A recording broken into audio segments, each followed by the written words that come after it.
Hi everyone, welcome to this short episode of Dragon Age the Veilguard, where we don't do any gameplay and we just read codex entries. I'm gonna try to not accidentally reread any that I've read before, but sometimes the new message thing doesn't go away. So we'll see what happens. We'll start at the top with the Elven people. Are there any new ones? There aren't. Okay. The Grey Wardens. Everything is new for the Grey Wardens. Okay. From Davern's journal, naming a griffin. There's one griffin, this little guy. Lancet and Remy hadn't given a name to him yet. They wanted to wait for the griffin's personalities to emerge, and he was still finding his way. But I've spent some time with him, seeing what he can do. I've been watching Lancet put him through his paces at training. He's a little slow on the uptake, but he's fast in the air. He loves to jump right into the fire. There's a courage about him, a purity. I suggested we name him Asan. It's Dalish. Roughly translates to arrow. It seems to suit him. And they agreed. So that's official. If I do nothing else in this life, at least I can say I got to name a griffin. Oh, he named his buoy. From Davern's journal. Gingerwort truffles. I don't know why a half-eagle, half-lion likes truffles, but griffins can't resist them. Asan's brothers and sisters all went wild for them, and now Asan is carrying on the family tradition.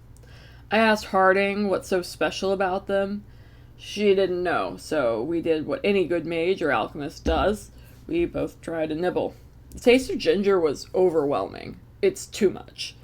Yet Asan gulps them down. I guess it's like broccoli. Some people love it, but those with working taste buds avoid it. Emmerich muttered something about brewing it as a tea to enhance any magical properties, but I'm not in a hurry. As long as this gingerwort keeps Asan happy, I won't question the reasons why. It's very funny that Davern's like, I hate broccoli. Some people like it, they're crazy. From Davern's journal, The Nature of Griffins. Talking to Rook about Asan's instincts got me thinking. Can you change something you're born with? Or are we blank slates who can make our own way? Was I born a monster hunter, destined to do this job, or did I have a choice?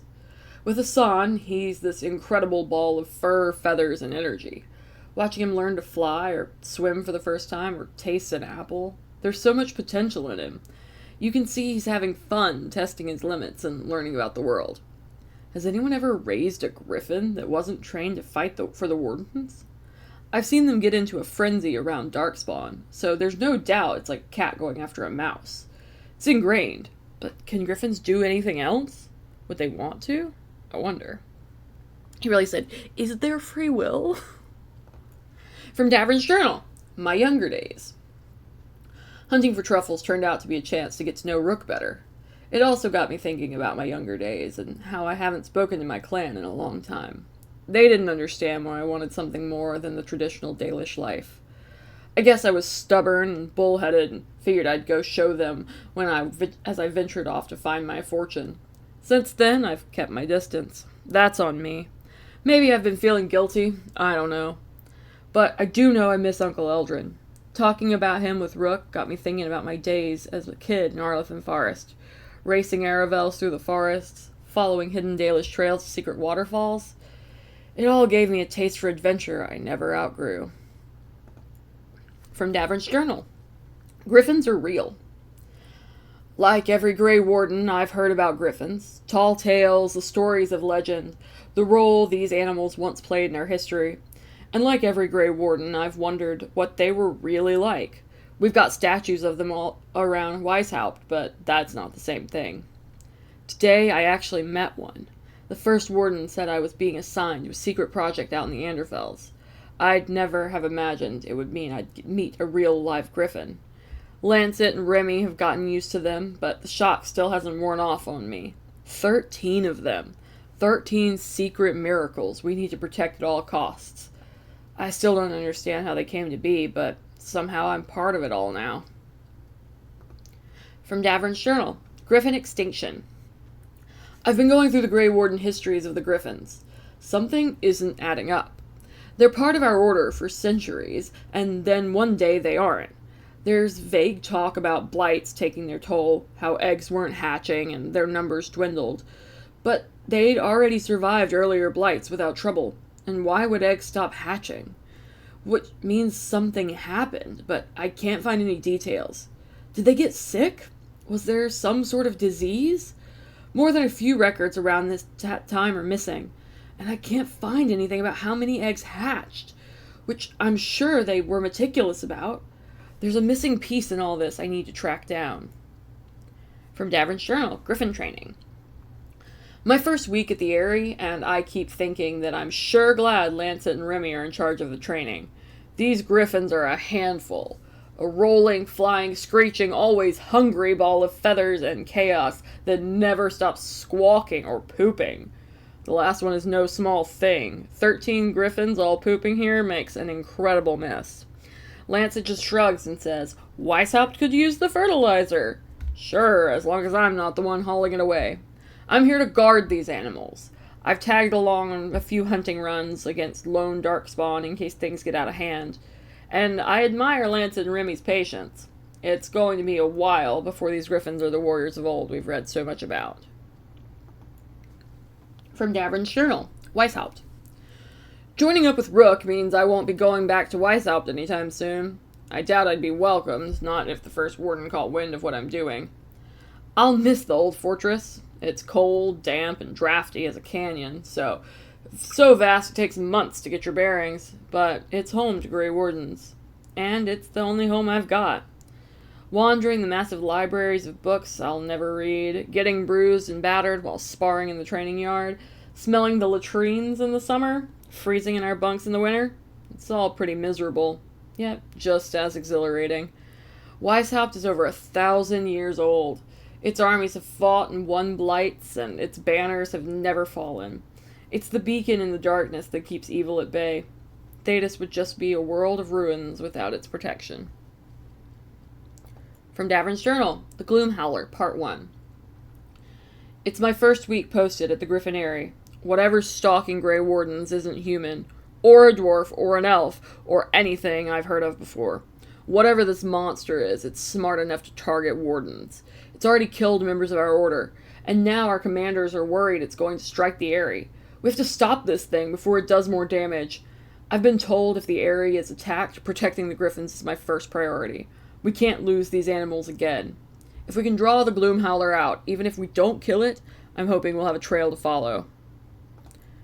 Every Warden's Journey. I did read this one. I know I read that one.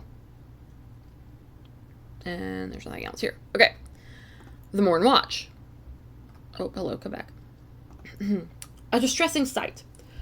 How I regret visiting Amaranthine today.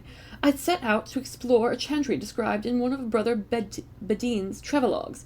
Harding came along, but somehow had her fill after only a few minutes. While inspecting some exquisite mosaics, I spotted a funeral procession through a window. I watched, frozen fast, as the mourners fed a shroud into a bonfire. Harding didn't understand why I looked green. Don't those outside Navarra ever find it heartbreaking, dwelling on the departed without the comfort of a body? Even their ashes are scattered to the wind. From Emmerich diary. He went to Amaranthine. I love Amaranthine. A monthly stipend. I don't understand why Lucanus claims it's bizarre for Manfred to receive a modest monthly stipend. Manfred may need the funds one day. He's capable of making small purchases, with supervision. I admit, however, he fancies the strangest things. Some recent acquisitions. A silver-backed Antivan hand mirror, 20 blue marbles, 4 sticks of chalk. He presented one to Harding. A jeweled brooch shaped like a lizard. I had to make up the difference. He must learn to tell copper from gold. A brass cup, a rather fine quill knife, confiscated, 2 pounds of almonds, removed to the kitchen, yet more string. The latest item cost nothing. Manfred's become very fond of a little wooden stick he enjoys pointing about. From Emmerich's diary. I love him just getting little things. It's so cute. I love Manfred. Emmerich. Note to Harding on souls. Note left on a thick book. It wasn't a silly question at all. There's an enormous difference between a spirit and a soul, but the metaphysics are rarely taught outside mage circles. A soul is the richly numinous force within every living being. You and I, our companions, our opponents, all possess a soul. When we slumber, it slips into the Fade, our most intimate connection with the land of dreams. A spirit is an entity formed entirely in the Fade from raw magic. While both dwell in intangible regions, a trained mage will never mistake one for the other. I've found Creverton's Dialogue of the Outer Reaches to be the best starting book on the subject, if you'd like to peruse his absolutely gripping theories on autogenous liminality. Misconceptions about the necropolis. No one has more respect for Brother Genetivi's scholarship than I, but his writings on Navarra details very little of the practices of the Grand Necropolis. The more I travel, the more I am convinced these lesions have led to unfortunate conclusions by people of less than generous imagination. For example, we do not lock up our dead to pound fruitlessly against their coffins in the dark. Our departed lie in a peaceful state, or even wander. The undead tableaux are loving constructions, not dress up with corpses, and in the event a malign spirit causes a disturbance, we don't simply throw them in a tomb and toss the key. Sometimes I think Warden Davern crafts these questions to tease me. From Emmerich's diary. Complications in the Veil. The Veil, our immutable, eternal barrier against the Fade. Or so we thought. There's recently been a great weakening in the Veil, thanks to a confluence of magic in the south we've yet to understand. What scant information we have paints a chilling picture. The Veil may be undone permanently, either in large parts or as a whole. We cannot give way to panic. Should this threat be real, someone must be prepared to answer. If the Veil falls, thousands of lives, all we hold dear, will be swept away. I cannot say what would take their place. Notes from a lecture by Emmerich Volkaren in 942 Dragon to a council of Chantry scholars, nobility, and Navarran mages. Cool. I love him. See, and it just says I've not looked at them all, but I have looked at them all. Why it isn't going away, I do not know. I'm going to see if I can click away and back, and here. Open all of them again. And there it goes, okay. The Dwarven People.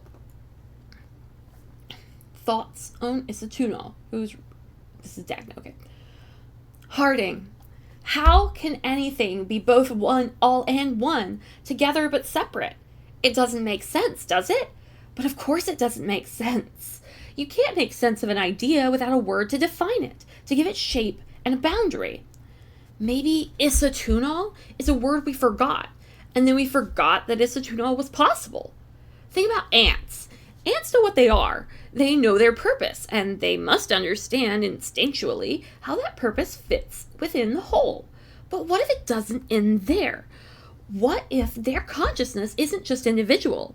What if the nest itself knew what it was?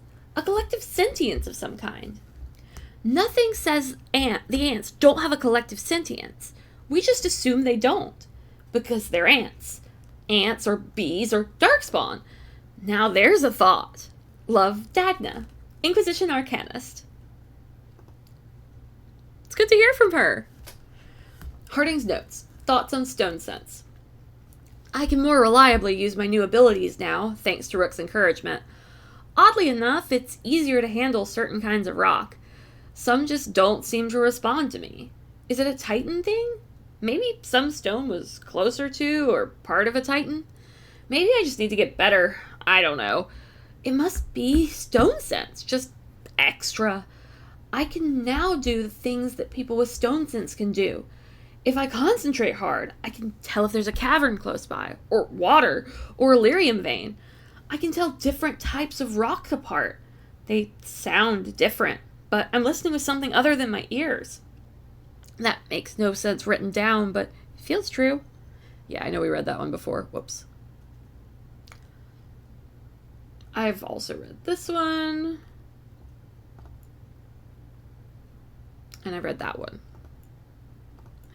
And I'm going to have to once again click back. Dwarven People, 1, 2, 3, 4, and Teven Crows. Okay. Banner of House Ghaegar Mercantile. Fletcher's House banner has a field of uniform color, but it shimmers with threads from 100 different weavers. The sharpest edge is keened by roots well-traveled and bonds maintained. Trade is our talent, and coin is our blade. We are House Ghaegar, and we are Antevan Crows. A letter from House Deriva. Lucanus. You are right. We knew they were coming, but the Antam invasion still caught us unprepared. Buying a Talon was a move that paid off for them. Emil Cortez was too skilled, and we were too busy picking up the pieces when the strike came. Worse, they hit without warning and had us in their grip fast. Too fast. They bought someone else. Maybe a lot of someones. We haven't yet found all the throats that need cutting. Now we have Cunari in control of all Antiva. Treviso is like their favorite toy. They flaunt the occupation here, showing off how they took charge of our poor, lawless people for their own good. I know you just got out and too much has happened already, but we still have work to do. Viago. The Delamorte Vineyards. Viago, do you have a map of the Antam's movements through Antiva, or records of their activity? From an offhand remark, I learned a vineyard south of Treviso was burned to the ground.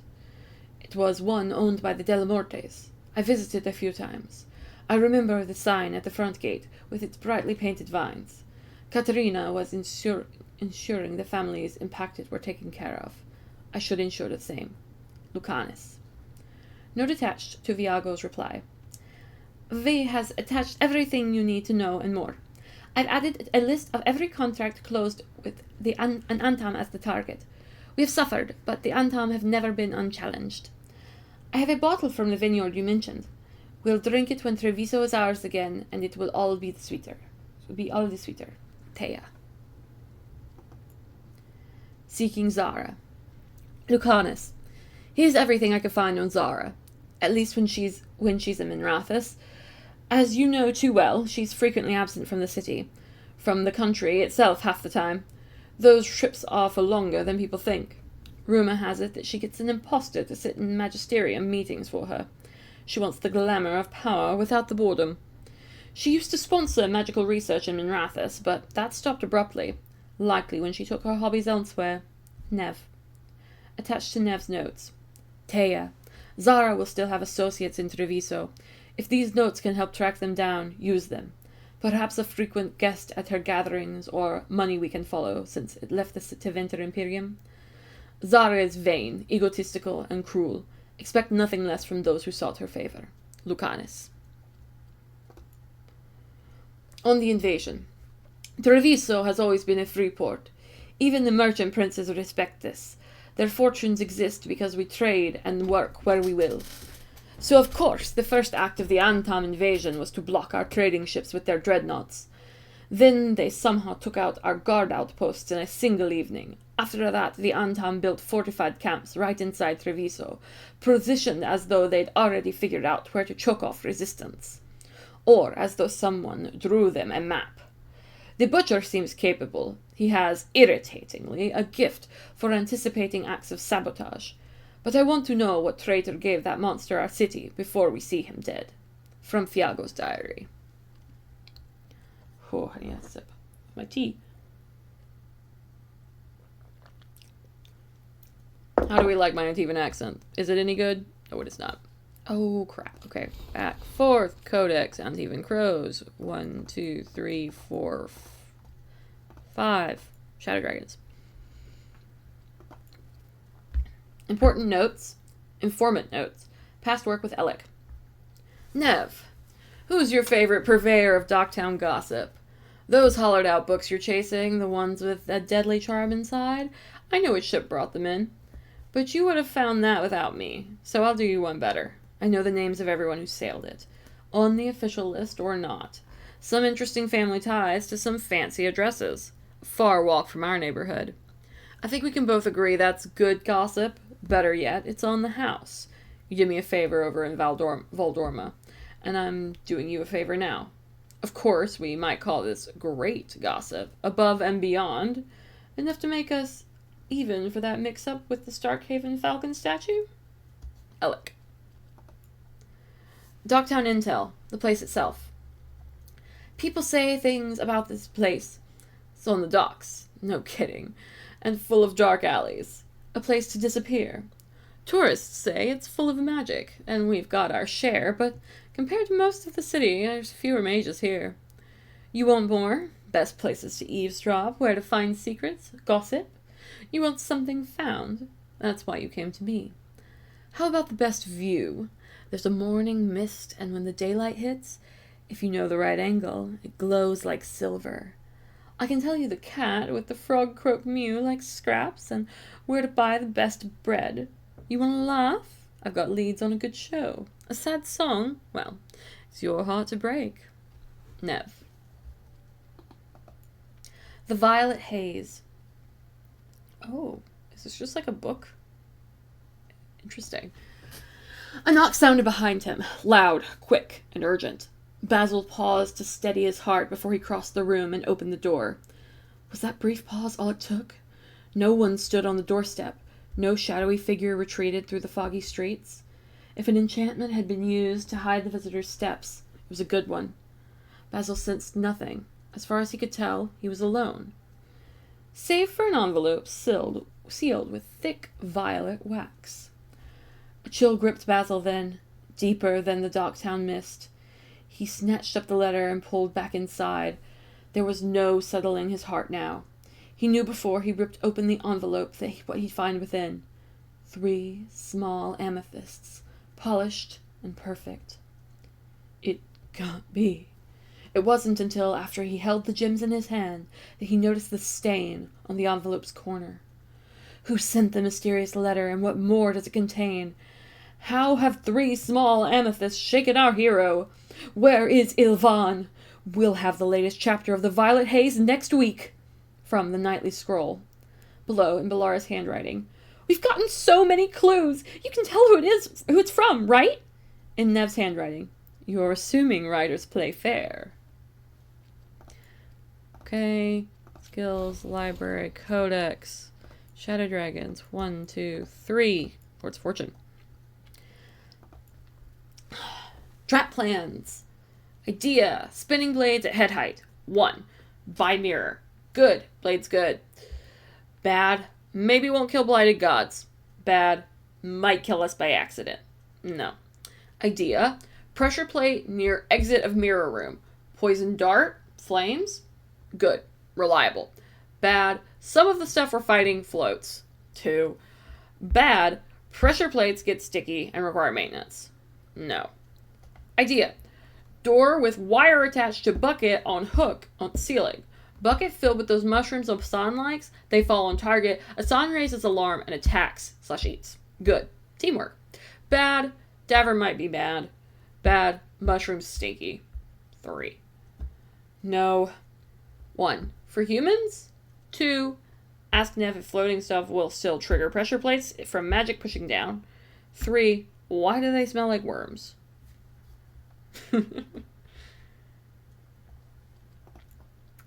Antam vs. Cunari, with notes from Shathan, by Tosh, age 14. Most people think the Antam are like other Cunari, but that's not true now that they've broken away from the Cun. They're very different. You could strengthen your thesis by adding in their attitudes towards the Cun and towards Bas, foreigners. Normal Cunari think the Cun is like a map or a guide. The Antam think of it as orders. Could use more details. Orders must be followed or broken, while a map is a constant source of guidance. Normal Cunari want to convert Bas. Antam want to kill them. I will add reading to your list regarding our people's war with Tevinter. In conclusion, normal Cunari just want to live their lives. Antam want to kill everyone. We will work on adding specific examples next time. How cute. Tosh talks. Dragon. Vinsmer. Appearance. Dark back and light underbelly. She's hard to see when underwater, like those whales. Diet, squid, or those big worms that burrow near the shore. Uses her lightning to stun prey. Jaws are more like beak. Good to grip squishy stuff or crack shells. I think the lightning also helps her see down in the deep water. She does little crackles before she strikes. Behavior. She's hunting more than she needs. She's also not attacking Antom unless they get close to her lair. Then she kills them fast. I think she has dragonlings. Must be trying to keep them fed, not looking for fights. Only reason a dragon stays that quiet is to protect her kids.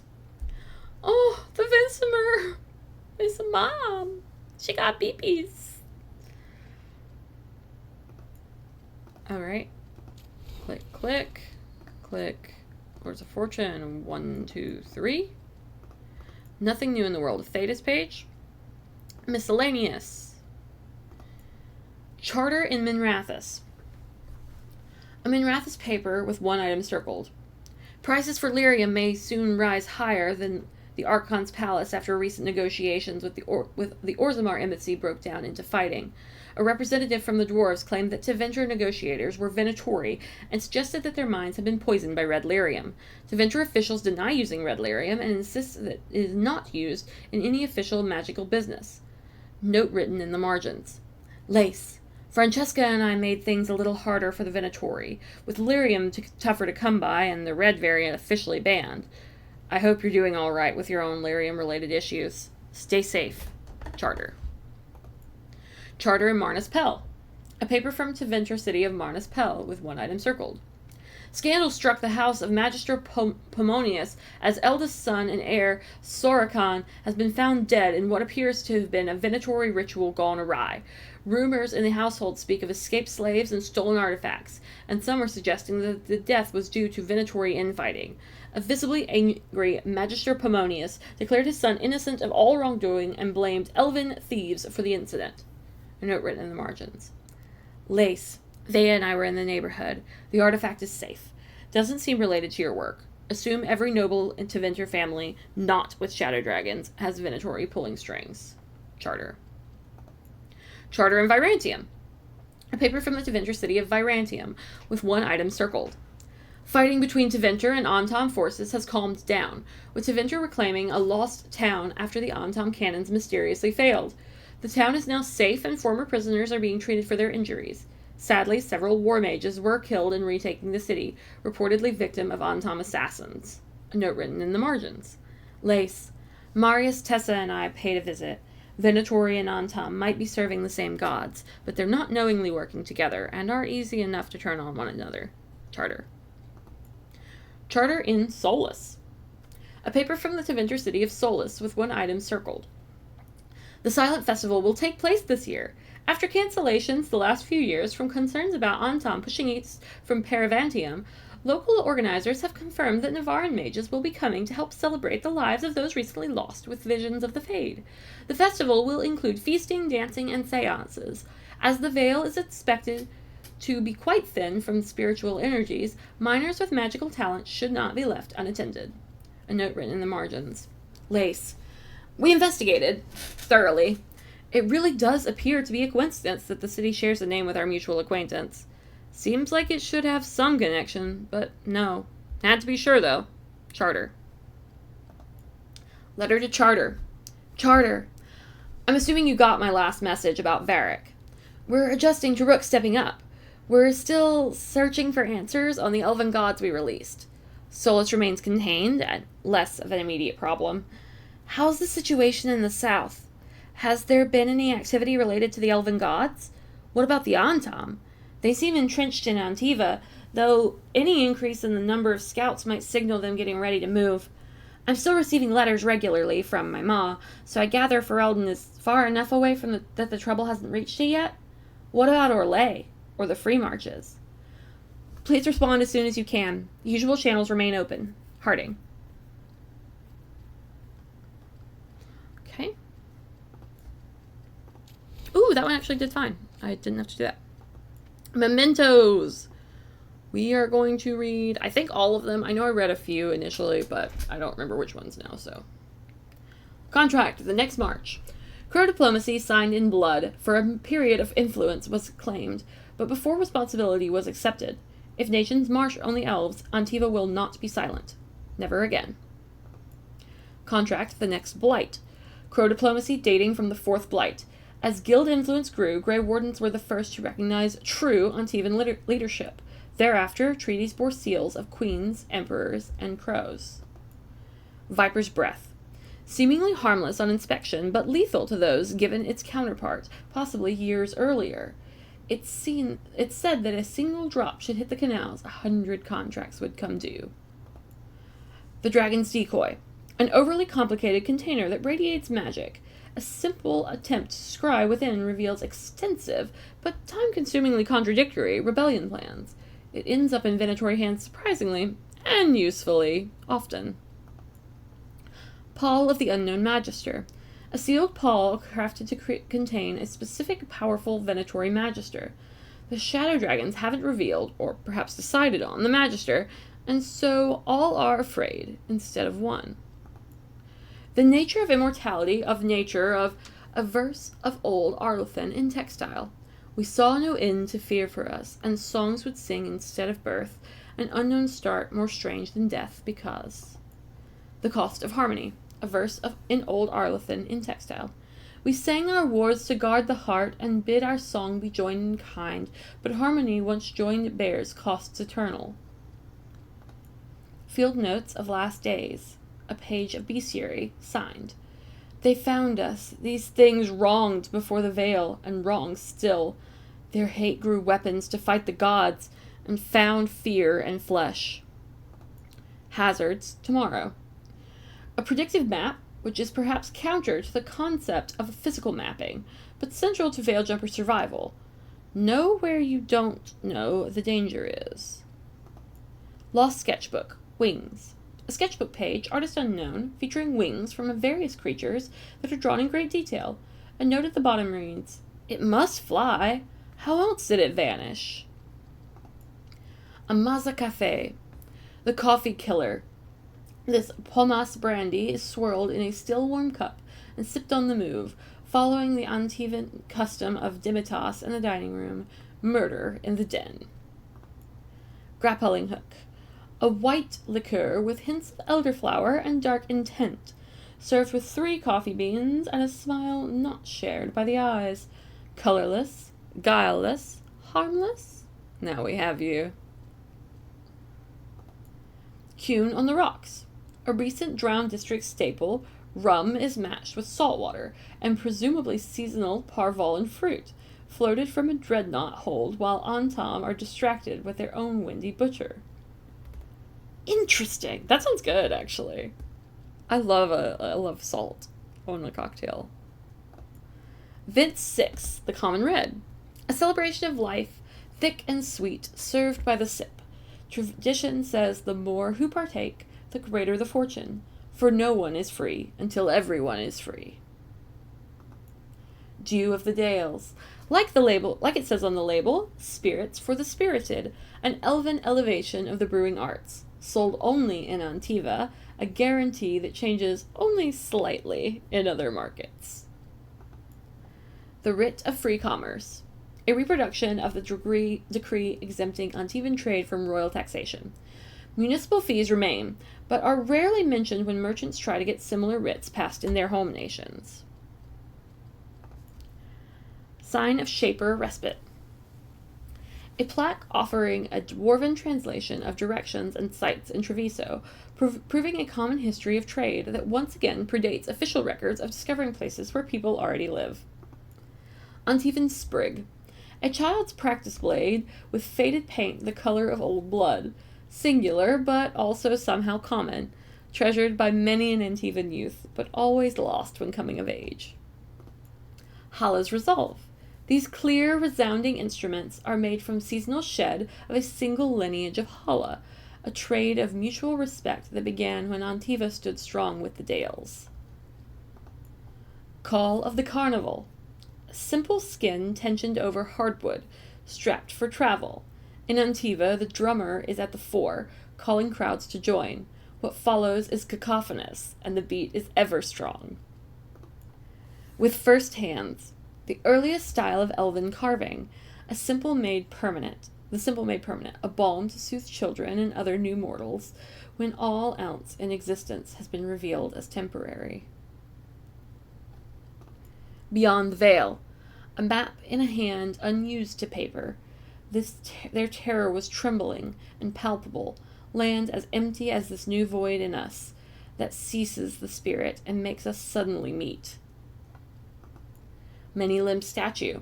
Some say the statue depicts Razakale, others a demon. Still others see no connection to known religions or the Fade.